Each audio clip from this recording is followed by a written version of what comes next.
In this video, we'll solve the problem valid palindrome. This is one of the easy question in the LEED code. Given a string, determine if it is palindrome, considering only alphanumeric characters and ignoring cases. So these two are the conditions that we have to see. Alphanumeric characters are, the string contains only alphanumeric characters, and we also have to ignore the cases. And so here they also define empty string as palindrome. So if we see this example, right? So yeah, let's first see what is a palindrome. Okay, so yeah, if I have something, right, a string a b c b a, so then this is a palindrome, because even if I write in this way, or if I reverse this and write like this, right, and it returns in the it results in the same string here. So one thing that you can see here is, so it is like a mirror. Okay, so if I place a mirror here, so and then it will be like a reflection. So the nearest one here, they are both same. Again, the next one here, they are also same, or something like that.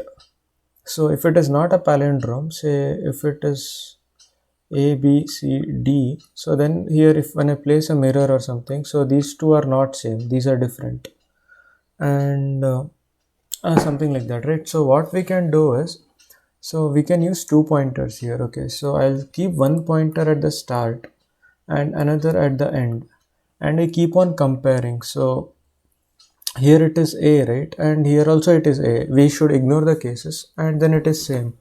So I'll decrement this end here, and this start will be incremented here.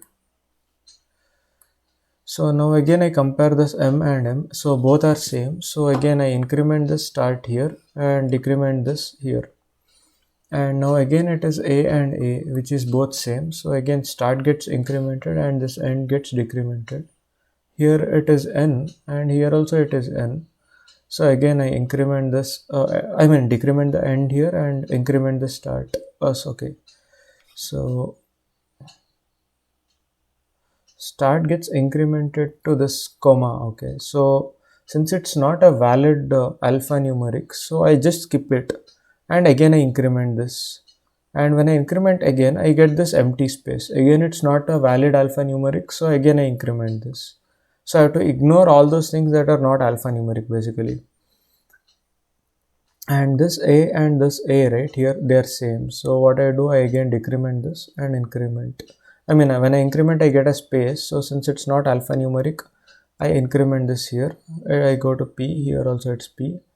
So it is same. So I go to the next one. So here I increment this L here. And here when I decrement, I get empty space. But again, this empty space is not a valid alphanumeric. So I decrement. Again, I get the colon. Again, it's not valid alphanumeric. So decrement L and L. So these matches. So again, I increment this. I get A. So when I decrement this, I get A, right? So these are same. So again, I go to next. Here and here. So again, it is N and N. So it's same.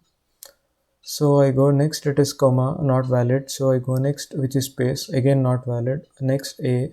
So here when I decrement, I get A.